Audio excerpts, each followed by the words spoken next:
Hi there, it's Maureen Muldoon, and I'm going to give a little interpretation on lesson 95 from A Course in Miracles, the workbook lessons. So basically it says, I am one self united with my Creator. So it says that today accurately describes you as God created you. You're one with everything. This is who you are. It's who you've always been, even though sometimes it's hard to believe that you're one with everything. And we may even find ourselves rejecting this idea, like, how could I be one with everything when everything is not something I want to be one with, like when everything is up for judgment, right?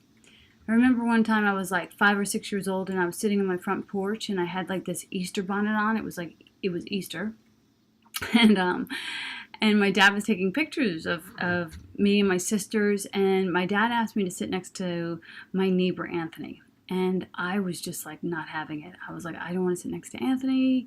Like, I had all these ideas about Anthony. He was like a kid that was my age. And I put up this huge fuss. And that's who we are sometimes when we're not working this lesson. We're saying to God, like, look at me in my Easter bonnet, and I'm so holy and sacred and all this, but please don't make me sit next to people that I don't want to sit next to. So it's like we're going to God with a knife in our brother's back, thinking, yeah, this is all good, this will work, and God's not having any of it. So it's impossible, actually, for us to do that. You can't give what you don't have, and that's a principle of A Course in Miracles. So this principle applies to the idea that, you can't fake this stuff. Like, you can't contemplate the lessons, work the lessons, meditate with God, and then go and be mean to people. It's not going to be the optimal use of your time. And speaking of your time is so valuable. Your time is given to you to fulfill the purpose that God intended for it, and that purpose is to not just awaken your mind, but awaken your brother's mind. So make haste, man. Make haste.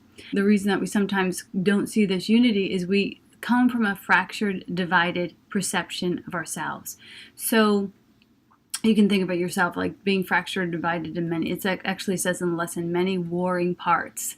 And because we see ourselves as fractured, we see a world that's fractured. So we're seeing a world that's fractured, broken, and disgruntled, and agitating, because that's inside of us. And if we take responsibility for healing it on the inside, it will outpicture as whole, good, beautiful, and holy. It's based on the concept that form follows consciousness. So we spend a lot of time thinking we can solve the problem from the exterior, changing the chairs around on the Titanic, but that never worked. It never will work. We have to go within, the one place we don't want to go, and we have to do the internal work and recognize, it's not really work. It's actually delightful to find out how awesome you are and how beautifully God created you and how loved you are. And that doesn't sound like work. So this week we're being asked to do it every 5 minutes on the top of the hour, to step into a little bit more discipline, more structure, I think is the way that they worded it, and to remind ourselves that this is our purpose, and to stay in the commitment to our purpose, because it says in this lesson that our mind still has a tendency to wander. And once you notice that your mind's wandering, especially if you're in meditation, just bring it back to the main idea. I am one self united with my Creator. One thing that I like to do when I'm practicing meditation, which seems to be helpful, is if my mind begins to wander, or if I'm being bombarded by ideas that are not helpful, distracting ideas that aren't relevant to the lesson, I just say to those ideas, not right now, I'm spending time with my divine. I almost talk to them like they're little preschoolers that are trying to nag me away from doing my practice, and I just say, not right now, I'll definitely deal with you, but I'm not going to deal with you now. Right now I'm spending time with my divine. Then I just take a breath and return my mind to its holy purpose. And it sounds a little woo-woo and weird, but it actually works. So give it a try. I'm here to be helpful.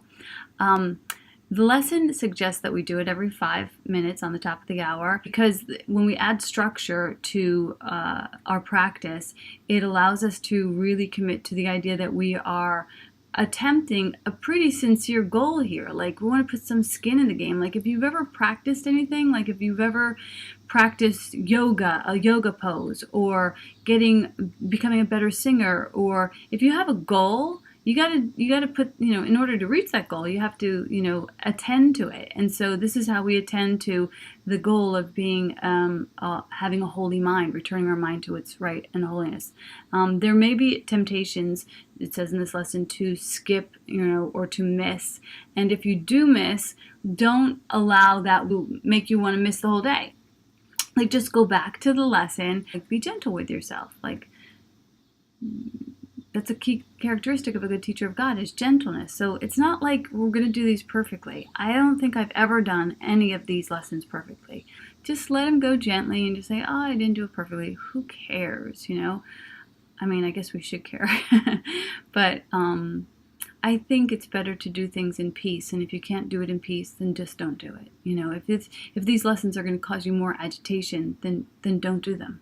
When you fail to comply with the requirements of this course, you have merely made a mistake. This course is correction and for nothing else. To allow a mistake to continue is to make additional mistakes based on the first one and reinforce it. So it's like you're giving yourself the malachi crunch. Like, you miss it and you're like, oh, I missed my lesson because I have resistance against having a holy mind. And then you pile on with guilt, like, oh, I'm horrible, I missed my lesson. No, it's just a fact. I missed my lesson. Not who cares, but like, let's try again. Often I use the scenario of a little baby learning to walk. And when a little baby's learning to walk, they fall down a lot. But nobody stands over the baby and says, baby, get the fuck up, Why are you falling down so much, baby? You're such a fucking loser. I think that is the funniest thing ever. I have 4 kids, so I would never parent them that way, and I can't imagine that God would parent us anything less than what I've parented my kids as. So just be gentle with yourself.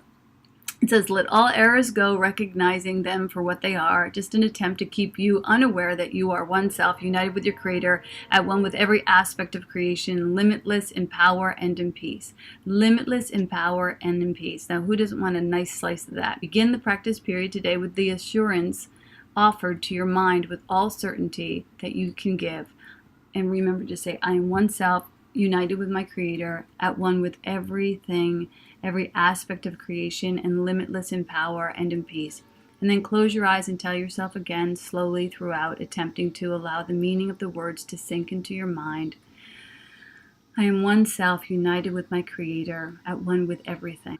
And this oneness is extended to all minds. So that's huge. So as you heal your mind, you're healing all minds. Boom. That's kind of important.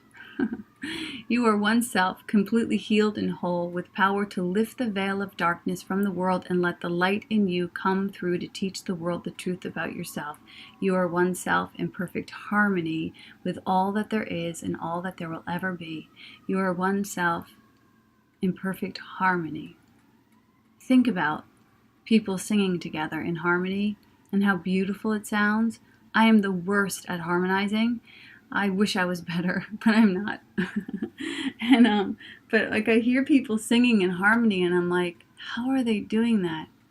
It's so beautiful. So this is the feeling tone that you want to lean into, is that you want to be in harmony. You want to allow yourself to leave every encounter better for your having been there.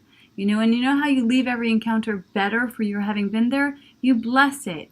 You show up kind and compassionately. You give love. You refrain from judgment. You allow yourself to be an extension of God's love. This is how we get to play in harmony with all that is. So, and gratitude never hurts either. The Song of Prayer says that a true prayer is just the Son of God singing, back and forth with God. Thank you, God. Thank you, Maureen. Thank you, God. Thank you, Maureen.